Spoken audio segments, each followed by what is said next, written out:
Hey guys, this is Rai and welcome back ulit sa ating channel. So for today, naisip kong gumawa ng bedlift mechanism.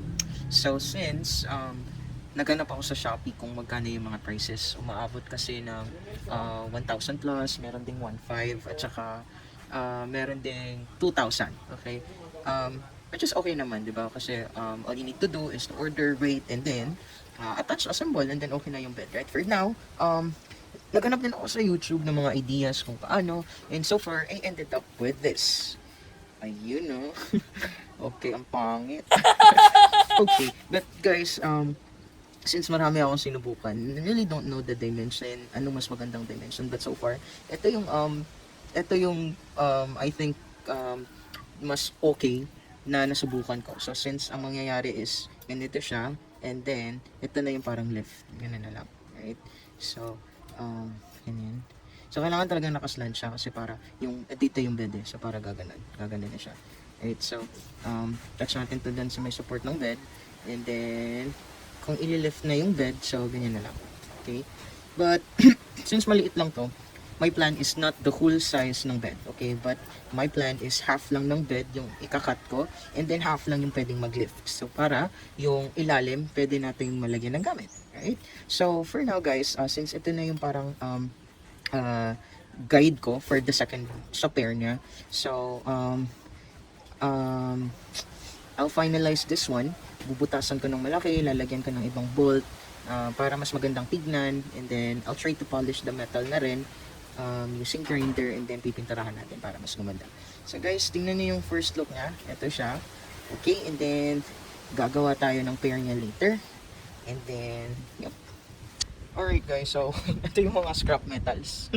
Okay, hanap tayo ng pwede nating magamit. Okay, so yan lang guys.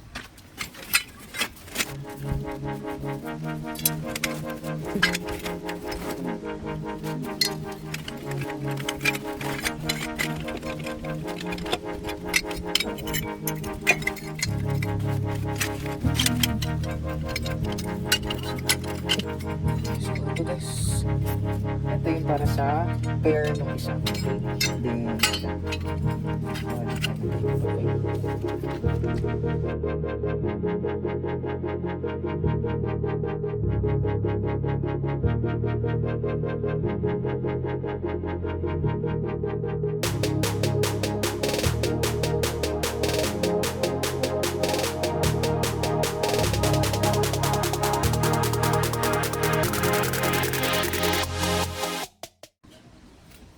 okay guys, example, ito yung bed.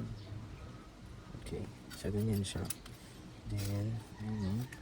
Then kung ililift na natin, so mayroon is ganyan.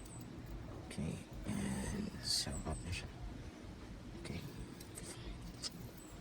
alright.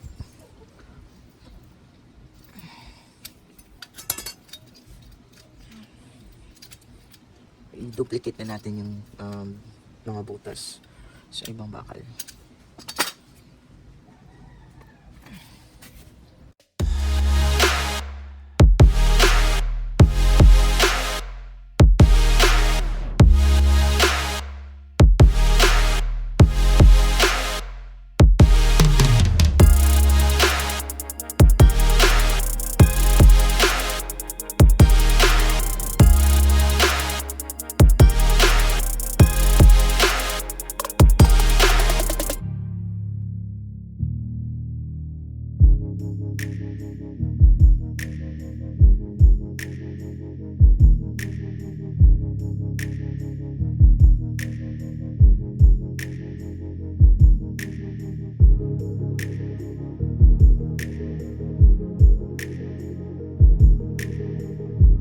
So, tapos na yung isang bedlift.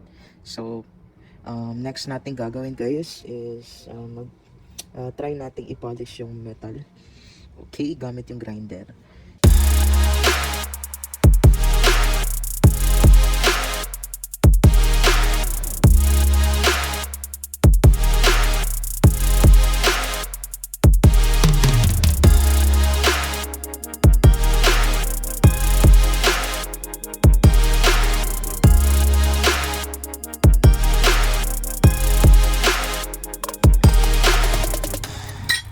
guys, so tapos na nating i-polish or grind. Okay. So next natin gagawin is, yes, pinturahan natin. Sobra lang to guys, hindi na nakita. So para to sa metal. Actually ginagamit sa ano guys, sa roof. And so anong brand ba nito? Sorry guys, hindi ko na mapakita. Yes, anong pangalan nito?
That's it.